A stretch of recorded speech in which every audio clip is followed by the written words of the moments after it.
Hello all welcome to IAC. ఈ వీడియోలో SSC CGL shift 1కి సంబంధించిన క్వశ్చన్స్ ఏవైతే ఉన్నాయో అవి డిస్కస్ చేద్దాం. సో వాటితో పాటుగా నిన్న మనకి థర్డ్ షిఫ్ట్ వీడియోలో కొంతమంది స్టూడెంట్స్ కొన్ని క్వశ్చన్స్‌ని కమెంట్ చేశారు. షిఫ్ట్ 4కి సంబంధించి ఆ క్వశ్చన్స్‌ని కూడా ఒక్కసారి డిస్కస్ చేద్దాం. సో అలాగే వీడియో స్టార్ట్ చేసే ముందర మనకి నిన్న షిఫ్ట్ 3లో కమెంట్స్ దగ్గర వీడియో కమెంట్స్‌లో లావణ్య అనే స్టూడెంట్ మనకి ఫోర్త్ షిఫ్ట్‌కి సంబంధించిన క్వశ్చన్స్ పెట్టారు. సో దాంట్లో ఒకటి 2023 ఫిఫా హోస్ట్ కంట్రీ అని చెప్పేసి అడిగారు. సో ఫిఫా హోస్ట్ కంట్రీ వచ్చేటప్పటికి మీకు ఆల్రెడీ తెలుసు, మనం డిస్కస్ చేసుకున్నాం. సౌదీ అరేబియాగా చెప్పొచ్చు అనమాట. సో సౌదీ అరేబియా ఫిఫా 2023ని హోస్ట్ చేస్తుంది. అంతకు ముందర ఖతార్ హోస్ట్ చేసింది. అది విమెన్ అనుకోండి. ఫిఫా 2023 విమెన్ అయితే మనకి ఆస్ట్రేలియా అండ్ ఏవైతే న్యూజిలాండ్ ఉన్నాయో అవి సంయుక్తంగా కండక్ట్ చేసుకుంటాయి. నెక్స్ట్ వన్ 2022-23 ఫినాన్షియల్ ఇయర్ అని చెప్పేసి అడిగారంట. సాధారణంగా ఫినాన్షియల్ ఇయర్ ఆర్థిక సంవత్సరం అంటే ఏప్రిల్ 1 నుంచి మార్చ్ 31 అనేది కన్సిడర్ చేయడం జరుగుతుంది. సో దీన్ని ఆర్థిక సంవత్సరంగా తీసుకుంటాం. నార్మల్ ఇయర్ అంటే మనం ఏం తీసుకుంటాం? జాన్ 1 టు డిసెంబర్ 31 కదా. ఆర్థిక సంవత్సరం అంటే ఏప్రిల్ 1 టు మార్చ్ 31 అవుతుంది.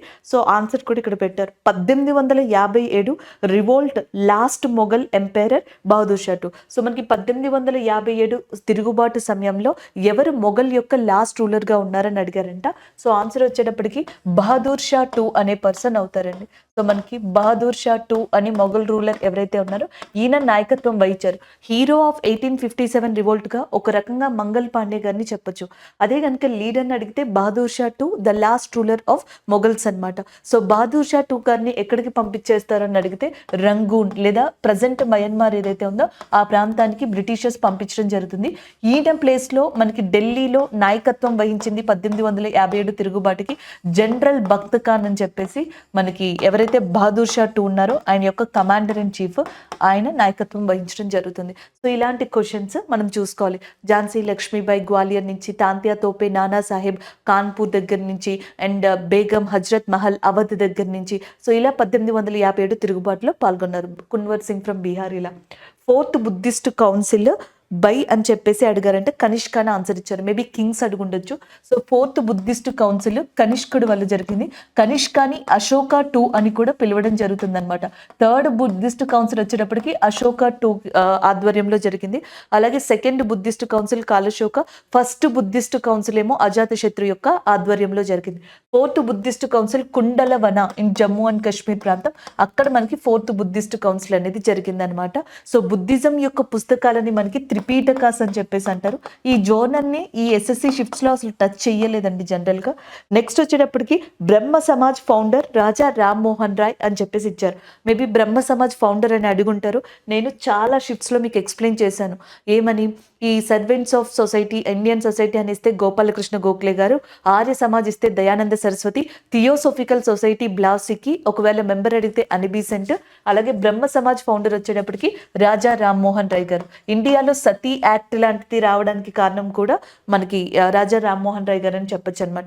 అలాగే సాంతూర్ ప్లేయర్ అని చెప్పేసి అడిగారంట. ఇదే క్వశ్చన్ని షిఫ్ట్ 3లో కూడా అడిగారండి. శివకుమార్ అనమాట.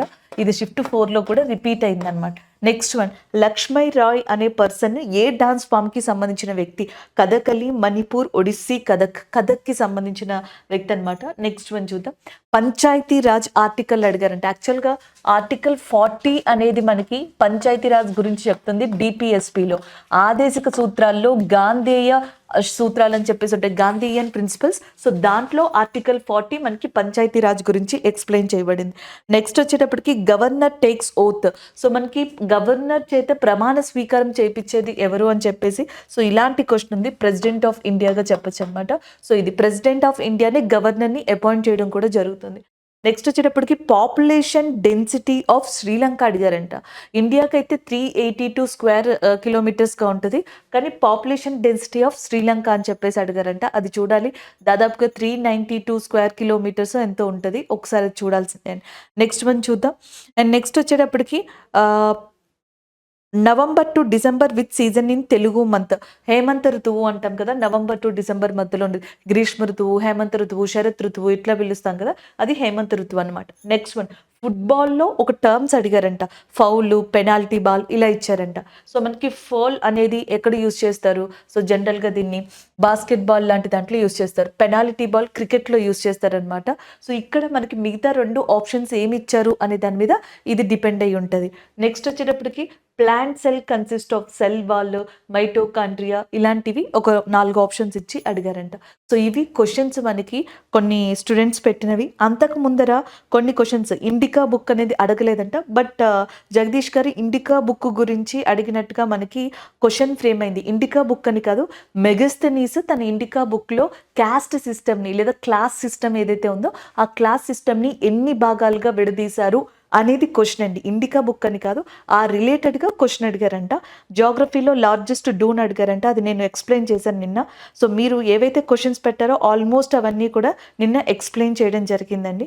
సో, ఇవి ఓవరాల్‌గా మనకి షిఫ్ట్ 4కి సంబంధించిన క్వెషన్స్. సో, ఈరోజు షిఫ్ట్ 1కి సంబంధించిన క్వెషన్స్ చూద్దాం. సో, నెక్స్ట్ క్వెషన్ వచ్చేటప్పటికి కథక్ డాన్స్ గురించి అడిగారంట.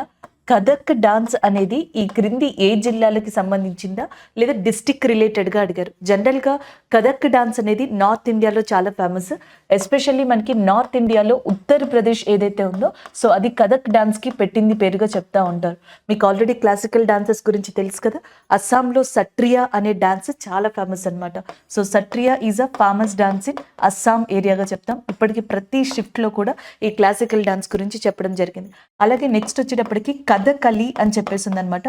కథకళి కానీ లేకపోతే నెక్స్ట్ మనకి మోహిని అట్టం అని చెప్పేసి ఉంటుంది. ఈ డాన్సెస్ అన్ని కూడా కేరళలో చాలా ఫేమస్గా చెప్పడం జరుగుతుంది. అలాగే నెక్స్ట్ మనకి తమిళనాడులో భరతనాట్యం, కూచిపూడి ఆంధ్రప్రదేశ్లో ఫేమస్ అనమాట. సో అలాగా ఈ కథక్ డాన్స్ నార్త్ ఇండియా ఉత్తరప్రదేశ్లో చాలా ప్రసిద్ధి. అయితే ఇక్కడ క్వశ్చన్ ఏమని అడిగారు, ఏ జిల్లా, బట్ ఆప్షన్స్ ఇవ్వలేదన్నమాట. కాబట్టి ఇక్కడ ఇంకొక కాన్సెప్ట్ కూడా చెప్పుకోవచ్చు, గరానాస్ అని. నేను ఆల్రెడీ చెప్పాను. సో మనకి ఇది వరకు మొఘల్స్ కావచ్చు, ఢిల్లీ సుల్తానులు, లేకపోతే మనకి ఏవైతే రాజ్పుత్ కింగ్డమ్స్ ఉన్నాయో ఇవన్నీ కూడా మ్యూజిషియన్స్ని అంటే సంగీత కళాకారుల్ని, నాట్య కళాకారుల్ని ఆదరించేవాళ్ళు. సో వాళ్ళు డిక్లైన్ అయిపోయిన తర్వాత ఈ ప్రముఖ కళాకారులందరూ కూడా డిఫరెంట్ టౌన్స్కి, డిఫరెంట్ సిటీస్కి స్ప్రెడ్ అవ్వడం స్టార్ట్ అయ్యారు. ఈ కాన్సెప్ట్ని గరానాస్ అంటారు. అలాగే కథక్ కూడా ఉత్తరప్రదేశ్లోని కొన్ని ప్రాంతాలు, ఇంకొన్ని ప్రాంతాలు ఉత్తరప్రదేశ్ని దాటి కూడా ఫేమస్ అయిందనమాట. ఫర్ ఎగ్జాంపుల్కి లక్నో ఉంది చూసారా, Lucknow is very famous in India for that Kathak dance. దీన్ని లక్నో గరానా అంటారు. నెక్స్ట్ వన్ ఉత్తరప్రదేశ్లో బనారస్, ఇది వారణాసికి సంబంధించింది. బనారస్ ఘరానా కూడా చాలా ఫేమస్. ఇందులో జానకి ప్రసాద్ అనే పర్సన్ చాలా ఫేమస్ వ్యక్తి అనమాట. Janaki Prasad renovated person in which classical dance form. So మనకి జానకి ప్రసాద్ ఈ క్రింది వాటిలో ఏ నాట్యానికి సుప్రసిద్ధులు అని అడిగితే కథక్, లేదా ఏ ఘరానాకి అని అడిగితే బనారస్. సో ఇలా మనం చెప్పొచ్చు అనమాట. నెక్స్ట్ వన్ జైపూర్లో కూడా మనకి కథక్ డాన్స్ ఫామ్ ఉంది, జైపూర్ ఘరానా. దీన్ని స్టార్ట్ చేసింది బానూజీ మహారాజ్ అనే పర్సన్ దీన్ని స్టార్ట్ చేశారంట. సో ఇలా కథక్ గురించి జనరల్గా చెప్పొచ్చు. బట్ క్వశ్చన్ ఏమి ఇచ్చారు అనేది మనకి తెలియదు కాబట్టి మనం ఆన్సర్ పెట్టలేమన్నమాట. అంటే ఆప్షన్స్లో ఏమున్నాయో తెలియదు కాబట్టి. సో ఇది కథక్ డాన్స్కి సంబంధించింది. నెక్స్ట్ వన్ చూద్దాం. What was the aim of first 5-year plan? మనం ఆల్రెడీ అన్ని పంచవర్ష ప్రణాళికల గురించి కూడా నిన్న కాక మొన్న షిఫ్ట్ 2లో నేను మొత్తం ఎక్స్ప్లెయిన్ చేశాను. ఈ 12 5 years ప్లాన్స్లో ఇంపార్టెంట్ ఏంటి అని. ఫస్ట్ 5-year ప్లాన్ వచ్చేటప్పటికి మెయిన్ ఇంపార్టెన్స్ ఏంటండి, అగ్రికల్చర్. వ్యవసాయం ఏదైతే ఉందో అది మెయిన్ అనమాట. అగ్రికల్చర్తో పాటుగా సబ్ సెక్టర్ ఏంటి, ఇరిగేషన్. సో మనకి సాగునీటి వ్యవస్థ, పారుదల, సో నీటి పారుదల ఇవన్నీ కూడా వాటి యొక్క ముఖ్య లక్ష్యం. అదే కాకుండా ఇన్ఫ్లేషన్ లాంటి వాటిని కంట్రోల్ చేయాలి అనేది కూడా పెట్టుకున్నారు. రిఫ్యూజీస్ ఎవరైతే ఉన్నారో వలస వచ్చిన వాళ్ళు, సో వాళ్ళకి ఒక రీహాబిలేషన్ లాంటిది ఏర్పాటు చేయాలి. కొన్ని ముఖ్యమైనవి వాళ్ళకి ఏం అవసరమో వాటిని సమకూర్చాలి. రిఫ్యూజీస్ గురించి మాట్లాడారు, అగ్రికల్చర్ గురించి మాట్లాడారు, ఇరిగేషన్ గురించి మాట్లాడారు, ఇన్ఫ్లేషన్ని కంట్రోల్ చేయాలని చెప్పి మాట్లాడారు. ఇవి ఫస్ట్ 5-year ప్లాన్ యొక్క మెయిన్ థింగ్స్ అండి. ఇందులో ప్రధానమైన అంశం, ప్రధానమైన లక్ష్యం ఏంటి అంటే అగ్రికల్చర్గా చెప్పొచ్చు అనమాట. ఇది ఆన్సర్ అవుతుంది. అలాగే ఫస్ట్ 5-year ప్లాన్ తర్వాత ఇండియాలో మనకి నాగార్జున సాగర్ అంటాం చూసారా. సో ఈ నాగార్జున సాగర్ కావచ్చు, Nagarjuna Sagar is constructed on which river అని అడిగారు అనుకోండి, that is nothing but Krishna river. Located in which state అని అడిగితే తెలంగాణ. అలాగే సట్లెజ్ రివర్ ఉంది చూసారా, దీని మీద మనకి బాక్రా నంగల్ డ్యామ్ అనే దాన్ని కన్స్ట్రక్ట్ చేశారు. అలాగే నెక్స్ట్ హిరాకుడ్ డ్యామ్ అనే దాన్ని మనకి మహానది మీద కన్స్ట్రక్ట్ చేయడం జరిగింది ఒడిస్సాలో. In Odisha on Mahanadi we have a Hirakud dam, on Sutlej we have a Bhakra Nangal dam, అలాగే next Nagarjuna Sagar dam on Krishna river. ఇలా మనకి రాను రాను డ్యామ్స్ ని కన్స్ట్రక్ట్ చేసి అగ్రికల్చర్ కి సపోర్ట్ చేయడం స్టార్ట్ చేశారు. అలాగే సెకండ్ 5-year ప్లాన్ ఉందనుకోండి, అది ఇండస్ట్రీస్ కి సంబంధించి చాలా ఫేమస్ గా చెప్పొచ్చు అనమాట. మనకి ఛత్తీస్గఢ్ ఉందనుకోండి, ఛత్తీస్గఢ్ లో we have a Bhilai steel plant, Bhilai ఉక్కు కర్మాగారం అంటాం, అది కావచ్చు. Next in Odisha we have a Rourkela steel plant in Odisha కావచ్చు. ఇలాగా బొకారో గనులు ఇన్ వెస్ట్ బెంగాల్ ఏరియా, ఏదైతే జార్ఖండ్ ఏరియా. సో ఇలాంటివన్నీ కూడా మనకి ఇంపార్టెంట్గా డెవలప్ అయింది, ఇండస్ట్రీస్ డెవలప్ అయింది సెకండ్ 5-year ప్లాన్లో పరిశ్రమలు. థర్డ్ 5-year ప్లాన్ వచ్చేటప్పటికి ఏంటంటే ఇవే పరిశ్రమలని ఇంకా భారీ పరిశ్రమలు కానీ వాటిని డెవలప్ చేయడం, దానితో పాటుగా రైల్వే నెట్వర్క్ లాంటి వాటిని ఇండియాలో ఎక్స్టెండ్ చేయడం, ఇవన్నీ కూడా దీని యొక్క ముఖ్య అంశాలుగా పెట్టుకున్నారు. సో ఫోర్త్ 5-year ప్లాన్లో మనకి పోవర్టీ లాంటి వాటిని తరిమివేయాలి, గరీబీ హటావో లాంటి నినాదాన్ని ముందుకు తీసుకెళ్ళాలి, అలాంటివన్నీ ఫోర్త్ 5-year ప్లాన్లో పెట్టుకున్నారు. సో ఒక్కొక్క 5-year ప్లాన్లో ఒక్కొక్క దాన్ని తీసుకురావడం జరిగింది, దానికి సంబంధించిన క్వశ్చన్స్ అనమాట. ప్లానింగ్ కమిషన్ అనే దాన్ని 1950లో తీసుకొచ్చారు. ప్లానింగ్ కమిషన్ చైర్మన్ గా ఎవరు ఉండేవాళ్ళంటే మనకి ఫస్ట్ ప్లానింగ్ కమిషన్ చైర్మన్ అడిగారు, జవహర్లాల్ నెహ్రూ గారు ప్లానింగ్ కమిషన్ కి చైర్మన్ గా ఉన్నారు, ఫస్ట్ ప్లానింగ్ కమిషన్. అవి 2015లో ఈ ప్లానింగ్ కమిషన్ ని తీసేసి దీనికి ప్లేస్ లో నీతి ఆయోగ్ అనే దాన్ని స్టార్ట్ చేశారనమాట. So national institute for the transformation of India అని చెప్పేసి ఈ నీతి ఆయోగ్ అనే దాన్ని 2015 జాన్ 1 తీసుకురావడం జరిగింది. దీని యొక్క ఏమంటారు సిఇఓగా మనకి బివిఆర్ సుబ్రహ్మణ్యన్ అనే పర్సన్ ఉన్నారు, చైర్మన్ గా ప్రైమ్ మినిస్టర్ ఆఫ్ ఇండియా ఉంటారు, ప్రజెంట్ నరేంద్ర మోడీ గారు ఉన్నారు. సో ఇలా ఒక్కొక్క దాని గురించి మీరు గుర్తుపెట్టుకోవాలి. 1950లోనేమో పంచవర్ష ప్రణాళికలకు సంబంధించిన ప్లానింగ్ కమిషన్ ని తీసుకొచ్చారు. నేషనల్ డెవలప్మెంట్ కౌన్సిల్, జాతీయ అభివృద్ధి మండలి లేదా జాతీయ అభివృద్ధి కౌన్సిల్ అనే దాన్ని 1952లో తీసుకురావడం జరిగింది. ఇది ఓవరాల్ గా మీరు గుర్తుపెట్టుకోవాల్సిన అంశాలండి. సో నెక్స్ట్ వన్ చూద్దాం. When was first para Olympics held అని చెప్పేసి అడిగారు. సో ఫస్ట్ పారా ఒలింపిక్స్ ఎక్కడ జరిగాయి? 1960లో ఇటలీలో జరిగాయి. ఎస్పెషల్లీ ఇటలీలో ఎక్కడ జరిగాయి అని అడిగారు అనుకోండి, that is nothing but Rome గా చెప్పొచ్చు. ఇటలీలోని రోమ్లో 1960లో పారా ఒలింపిక్ గేమ్స్ అనేవి మనకి కండక్ట్ చేశారు.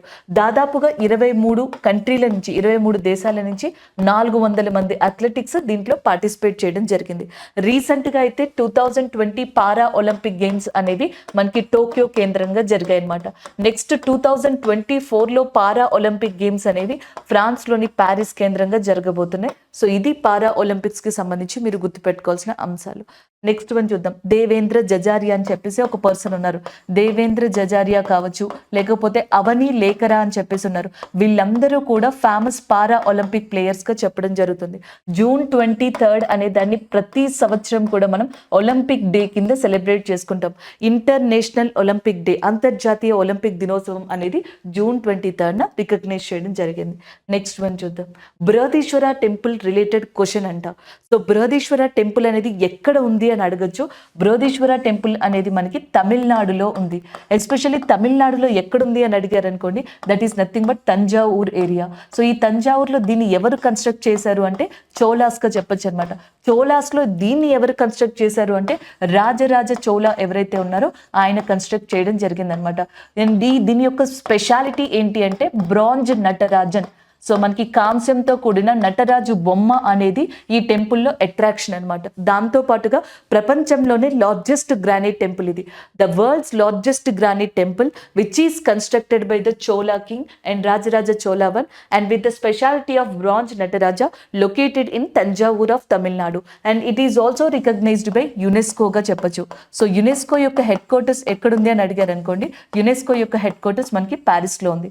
ఇదే యునెస్కో ప్రపంచంలో వారసత్వ ప్రదేశాన్ని గుర్తిస్తుంది, వరల్డ్ హెరిటేజ్ సైట్స్. సో ఇండియాలో ఇది ఎన్ని గుర్తించింది అంటే ఇండియాలో టోటల్ గా 40 గుర్తించింది. ఆ 40లో ఒకటి బృహదీశ్వరాలే which is located in Thanjavur ఏరియాగా చెప్పొచ్చు. ఇదే చోళాస్ లో మనకి ఇంకొక పర్సన్ ఉన్నారు, రాజేంద్ర చోళ అని చెప్పేసి. సో రాజేంద్ర చోళ అనే పర్సన్ మనకి గంగై కొండ అనే బిరుదుని కలిగి ఉన్నారు. అగైన్ ఐమ్ రిపీటింగ్, గంగై కొండ is a title of which Chola king అని అడిగితే రాజేంద్ర చోళగా గుర్తుపెట్టుకోండి. ఈ గంగై కొండే మనకి గంగై కొండ చోళా గంగాపురం అనే దాన్ని కన్స్ట్రక్ట్ చేశారు. గంగాస్ మీద విక్టరీని సాధించినందుకు ఇది ఆయన కన్స్ట్రక్ట్ చేయడం జరిగిందనమాట. అలాగే చోళాస్ యొక్క ఎంబ్లం ఏంటి అని అడిగారు అనుకోండి, జంపింగ్ టైగర్ లేదా టైగర్ అనేది చోళుల యొక్క చిహ్నంగా ఉంటుంది.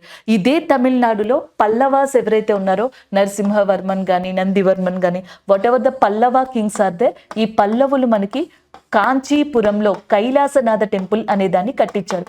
కాంచీపురంలో ఉన్న కైలాసనాథ టెంపుల్ని ఎవరు కట్టించారు అంటే పల్లవాస్. అలాగే పట్టాడకల్ అనే టెంపుల్స్ ఉన్నాయి, సో వాటిని కూడా కట్టించడం జరిగిందనమాట.